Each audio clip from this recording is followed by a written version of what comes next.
আমরা চাই না দেশে সন্ত্রাস থাকুক, আমরা চাই না দখলদারি থাকুক। আমি সবাইকে বলবো, যেখানে যেই গুন্ডা, যেখানে যে চাঁদাবাজ গুন্ডামি করার জন্য, চাঁদা নেওয়ার জন্য যাবে, ওকে খাম্বায় বেঁধে রাখবেন। সবাই খাম্বায় বেঁধে রাখবেন, আমাদেরকে খবর দিবেন। আশেপাশে মাদ্রাসা থাকলে মাদ্রাসার ছাত্রদেরকে বলবেন, যেখানে চাঁদাবাজ চলে আসছে, আমি মাদ্রাসার ছাত্রদেরকে বলবো, বাঁশের লাঠি দিয়ে ওদের ঠ্যাঙ্গে গুঁড়ে বলবো। বাংলাদেশের কোনো চাঁদাবাজ দেখতে চাই না, কোনো চাঁদাবাজ বাংলাদেশে থাকবে না। দেশের এই পর্যায়ে দেশ এবং জাতির উদ্দেশ্যে, গাজীপুরবাসীর উদ্দেশ্যে অত্যন্ত গুরুত্বপূর্ণ ভাষণ উপস্থাপন করবেন ইসলামী আন্দোলন বাংলাদেশের কেন্দ্রীয় সিনিয়র নায়েবে আমির, এদেশের লক্ষ কোটি শ্রমিক, যুবক, শ্রমিক, ছাত্রের হৃদয়ের স্পন্দন, দুর্নীতি এবং বৈষম্যের বিরুদ্ধে প্রচন্ড দ্রোহ, বিগত স্বৈরাচার পতন আন্দোলনের অন্যতম সিপাহসালার আপুসীন মজলুম জনতা শায়েখে চরমনাই মুফতি সৈয়দ মোহাম্মদ ফয়জুল করিম কাসেমী। আসসালামু আলাইকুম ওয়া রাহমাতুল্লাহি ওয়া বারাকাতুহু।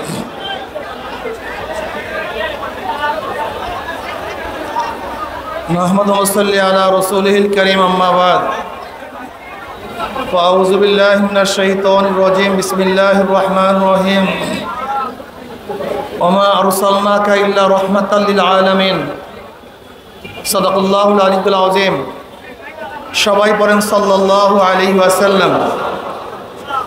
ইসলামী আন্দোলন বাংলাদেশ গাজীপুর জেলা ও মহানগর শাখা কর্তৃক আয়োজিত আজকে এই গণ সম্মেলনের সম্মানিত সভাপতি, কেন্দ্রীয় নেতৃবৃন্দ, সকল স্তরের জনমান ভাইয়েরা আমার, আল্লাহ পাকের শুকর, আল্লাহ পাক রব্বুল আলামিন আপনাকে আমাকে দামি এক মজলিসে, দামি এক উদ্দেশ্যকে নিয়ে সামনে এখানে আসার তৌফিক দান করছেন।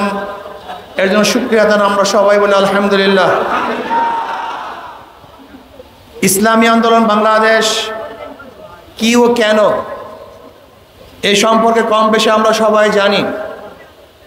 ইসলামী আন্দোলন বাংলাদেশ বিশ্বাস করে শুধু দেশ, দল এবং নেতা পরিবর্তনের মাধ্যমেই মানুষের শান্তি আসতে পারে না, মুক্তি আসতে পারে না। তারা বলেন এদের বারবার পরিবর্তন হয়েছে। এক সময় ব্রিটিশ থেকে আমরা দেশ স্বাধীন করেছিলাম, দ্বিতীয়বার ভারত থেকে পাকিস্তান নামে একটা দেশ স্বাধীন করেছিলাম, তৃতীয়বার পশ্চিম পাকিস্তান থেকে বাংলাদেশ নামে একটা দেশকে স্বাধীন করেছিলাম, আর চতুর্থবার 2024 5ই আগস্ট ফ্যাসিস্ট, খনি এবং দুর্নীতিবাজ শেখ হাসিনার কবল থেকে আমরা দেশকে চতুর্থবার স্বাধীন করেছি। আমরা বারবার দেশ স্বাধীন করেছি, কিন্তু মানুষের ভাগ্যের পরিবর্তন এখনো ঘটাতে পারি নাই। আমরা এদেশে আইয়ুব খানের শাসন দেখেছি, আমরা দেখেছি শেখ সাহেবের শাসন, আমরা দেখেছি জিয়াউর রহমান সাহেবের শাসন, আমরা দেখেছি সত্তার সাহেবের শাসন, আমরা দেখেছি এরশাদ সাহেবের শাসন, আমরা দেখেছি খালেদা জিয়ার শাসন, আর শেখ হাসিনার শাসন তো আমরা দেখছি, উৎখাত করেছি, বারবার নেতার পরিবর্তন করেছি, কিন্তু জনগণের এখনো ভাগ্যের পরিবর্তন হয় নাই। বহু দলের শাসন আমরা দেখেছি, দেখেছি আমরা মুসলিম লীগের শাসন, দেখেছি আমরা আওয়ামী লীগের শাসন, দেখেছি আমরা বিএনপির শাসন, দেখেছি আমরা জাতীয়বাদের শাসন, দেখেছি আমরা জোট সরকারের জন্য ডাস্টবিনে কাক কুকুরের সাথে লড়াই করছে। আজকে আমরা দেখছি বাংলাদেশের মানুষ আশরাফুল মাখলুকাত খোলা আকাশে নিচে শুয়ে আছে। আজকে আমরা দেখছি হাজারো মানুষ চিকিৎসার অভাবে ধুকে ধুকে মরছে। আজকে আমরা দেখছি হাজারো বিধবা ক্ষুধার তাড়নায় যন্ত্রণা ভোগ করছে। আজকে আমরা দেখছি হাজারো মিসকিন, হাজারো এতিম, হাজারো শিশু তারা ক্ষুধার্ত অবস্থায় ঘুমাচ্ছে, হাজারো মানুষ শান্তি নাই, মুক্তি নাই, তাদের পেটে খাদ্য নাই, তাদের শরীরের মধ্যে বস্ত্র নাই, তাদের উপরে কোনো ছায়া নাই, তারা আজকে শিক্ষিত হতে পারছে না। যদি বাংলাদেশের মানুষ শুধু দল এবং দেশ এবং নেতা পরিবর্তনের মাধ্যমেই শান্তি পেত, তাহলে এই মানুষগুলো আজকে কষ্ট করতো না। কিন্তু কেন কষ্ট করতেছে? কারণটা কোথাও? আজকে হাজারো মেধাবী রিক্সাওয়ালা, শ্রমিক, কুলি, মজদুরের সন্তান মেধাবী, কিন্তু তারা ক্যামব্রিজ, অক্সফোর্ডে, হার্ভার্ডে, বড় বড় ইউনিভার্সিটিগুলিতে, রিয়াদ ইউনিভার্সিটিতে পড়তে পারছে না। কারণটা কোথায়? এর কারণটা কি? আজকে হাজারো মিসকিন, হাজারো বিধবা তারা ক্ষুধার চালনায় অজরে পানি, চোখের পানি ঝরাচ্ছে, কিন্তু তাদের মুখের মধ্যে খানা তুলে দেওয়ার মতো কোনো ব্যক্তি আমরা দেখছিলাম। আজকে হাজারো নির্দোষ আসামিরা কোর্টের মধ্যে ঘুরছে সুবিচার পাওয়ার জন্য, ন্যায্য বিচার পাওয়ার জন্য, কিন্তু ন্যায্য বিচারের অভাবে হাজারো মাজলুম আজকে জেলখানায় ধুকে ধুকে মরছে, ফাঁসিতে ঝুলছে, কিন্তু তাদের পাশে আমরা দাঁড়াতে কেন পারছি না? এর কারণটা কোথায়? আজকে 92% মুসলমানদের দেশে মুসলমানরা বুক ফুলিয়ে কথা বলতে পারছে না। আজকে মুসলমানদের দেশে দাড়ি রেখে হাজারো জায়গায় চাকরি হয় না। আজকে মুসলমানদের দেশে হাজারো জায়গায় টুপি পরে চাকরি করতে পারছে না। আজকে হাজারো আমার মা এবং বোনেরা বোরখা পরার কারণে তাদের চাকরি হচ্ছে না। আজকে হাজারো মুসলমানেরা দাড়ি এবং টুপি রাখার কারণে ইউনিভার্সিটির মধ্যে ভর্তি করতে পারছে না। দেখতে হবে, বুঝতে হবে, আজকে জালেমরা ইসলামী ফুবিয়ার নামে ইসলামকে ধ্বংস করার চক্রান্ত করতেছে। এটা আমরা বাংলাদেশের মানুষ মানতে পারি না। আমার যুবক বাবারা, আমার যুবক বাবারা, তোমরা কি দেখেছো?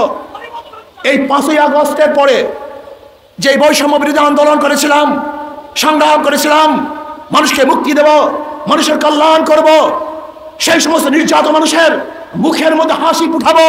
যারা ক্ষুধার্ত তাদের ক্ষুধা নিবারণ করব, যারা বস্ত্রহীন তাদের বস্ত্রের ব্যবস্থা করব, যারা গৃহহীন তাদেরকে গৃহের ব্যবস্থা করব, যারা অসুস্থ অবস্থায় চিকিৎসাবিহীন ধুকে ধুকে মরছে তাদেরকে সুচিকিৎসার ব্যবস্থা করব। কিন্তু আমরা কি দেখলাম? আবারও লুট, আবারও দখলদারি, আবারও চাঁদাবাজি, আবারও গুন্ডামি, আবারও বদমাশি। এর জন্য ছাত্র জনতা জীবন দেয় নাই, এর জন্য ছাত্র জনতা রক্ত দেয় নাই, এর জন্য আমার ভাইয়েরা পঙ্গু হয় নাই। আমরা চাই না দেশে সন্ত্রাস থাকুক, আমরা চাই না দখলদারি থাকুক। আমি সবাইকে বলবো, যেখানে যেই গুন্ডা, যেখানে যেই চাঁদাবাজ গুন্ডামি করার জন্য, চাঁদা নেওয়ার জন্য যাবে, ওকে খাম্বায় বেঁধে রাখবেন, সবাই খাম্বায় বেঁধে রাখবেন, আমাদেরকে খবর দিবেন। আশেপাশে মাদ্রাসা থাকলে মাদ্রাসার ছাত্রদেরকে বলবেন, যেখানে চাঁদাবাজ চলে আসছে, আমি মাদ্রাসার ছাত্রদেরকে বলবো, বাঁশের লাঠি দিয়ে ওদের ঠ্যাঙ্গে গুঁড়া করে বলবো। বাংলাদেশের কোনো চাঁদাবাজ দেখতে চাই না, কোনো চাঁদাবাজ বাংলাদেশে থাকবে না। আজকে মাদ্রাসার ছেলেরা, তোমরা মুজাহিদ, তোমরা সাহসী, তোমাদের বুকের মধ্যে কলিজার মধ্যে ঈমান লালন করো, তোমরা নির্ভীক, তোমরা কাকে ভয় করবা? মুসলমান মুমিন একমাত্র আল্লাহ ব্যতীত কাউকে ভয় করে না। একমাত্র মুমিন ভয় করে কাকে? ওয়ালা তাখশাউন নাস ওয়াখশাউনি। আমরা কাউকে ভয় করি না, একমাত্র ভয় করি কাকে? ইসলাম যদি ক্ষমতায় চলে আসে কি হবে? সবার মধ্যে সাম্যতা সৃষ্টি হয়ে যাবে, সবার অধিকার ফিরে পাবে। মুসলমান, হিন্দু, বৌদ্ধ, খ্রিস্টান, বাংলাদেশের কুলি, তাঁতি, মজুর, জেলে, মেতর, ঋষি, কামার, শ্রমিক, মজদুর, প্রত্যেকটা মানুষ, পুরুষ হোক মহিলা হোক, তাদের অধিকারকে ফিরিয়ে দেব এবং দেওয়ার মতো একমাত্র নীতি আদর্শ হলো ইসলাম। ইসলামের বাহিরে দ্বিতীয় কোনো নীতি আদর্শ মানুষকে কল্যাণ করতে পারে না। আমি আমার জ্ঞানী ভাইদেরকে বলবো, তবে ইসলামকে বাদ দিয়ে এই 53 বছর পর্যন্ত গণতন্ত্রবাদ, সমাজতন্ত্রবাদ, গণতন্ত্রবাদ, জাতীয়তাবাদ আর ধর্মনিরপেক্ষতাবাদের মাধ্যমে মানুষকে বারবার মিথ্যা শ্বাস দিয়েছ, মানুষকে বারবার মিথ্যা গমন করেছ যে এই নীতি আদর্শের মধ্যে মানুষের শান্তি। কিন্তু আমরা কি দেখলাম? এই 53 বছরের মধ্যে গণতন্ত্রবাদ, সমাজতন্ত্রবাদ, জাতীয়তাবাদ আর ধর্মনিরপেক্ষতাবাদ মানুষের শান্তি দিতে পারে নাই। আমরা দেখেছি সোনার বাংলা, আমরা দেখেছি নতুন বাংলা, আমরা দেখেছি সবুজ বাংলা, আমরা দেখেছি ডিজিটাল বাংলা, এবার দেখবো ইসলামী বাংলা ইনশাআল্লাহ। ডিজিটাল বাংলা মানুষকে শান্তি দিতে পারে নাই, নতুন বাংলায় মানুষকে শান্তি দিতে পারে নাই, সবুজ বাংলায় মানুষকে শান্তি দিতে পারে নাই। আসো এবার সম্মিলিতভাবে ইসলামী বাংলা করব, যেই বাংলায় প্রত্যেকটা মানুষের অধিকারকে ফিরিয়ে দিবে, সমস্ত মানুষ শান্তি ভোগ করতে পারবে ইনশাআল্লাহ। আমি হিন্দু ভাইদেরকে বলবো, সামনে দুর্গাপূজা চলে আসছে, আর উদ্যমের সাথে আর আনন্দের সাথে দুর্গাপূজা পালন করবেন। আওয়ামী লীগের আমলে যেইভাবে দুর্গাপূজা পালন করছেন, তার চেয়ে ওজন এবার দুর্গাপূজা উৎসব আপনারা বেশি করতে পারেন। কিন্তু মনে রাখতে হবে, ধর্ম যার যার, উৎসব তার তার। ধর্ম যার যার, উৎসব তার তার, ভোলাবেন না। আর দুর্গাপূজা নিয়ে কেউ যদি রাজনীতি করতে চায়, চক্রান্ত করতে চায়, ইসলামী আন্দোলন বাংলাদেশের প্রত্যেকটা নেতা কর্মী অত্যন্ত প্রহরী অবস্থা আছে, তারা পাহারা দিবে। আমাদের সংখ্যালঘু ভাইয়েরা তাদের পূজা উদযাপন করবে, ধর্ম পালন করবে, নির্বিঘ্ন করবে, শান্তির সাথে করবে, নিরাপত্তার সাথে করবে। এই দায়িত্ব ইসলামী আন্দোলন বাংলাদেশ কাঁধে তুলে নিয়েছে ইনশাআল্লাহ। ভাইয়েরা আমার, ইসলামী আন্দোলন বাংলাদেশ শান্তির এক সংগঠন।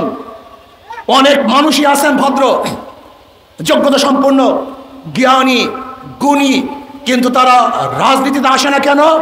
ঘুণে ধরা রাজনীতি, পচা রাজনীতি, নষ্ট রাজনীতি তারা আসতে চায় না। আমি ওই সমস্ত ভদ্র ভাইদেরকে বলবো, আপনি যদি লুকিয়ে থাকেন, এখানে না আসেন, তাই লুচ্চা এবং গুন্ডা বদমাশেরা এই জায়গাকে দখল করে নেবে।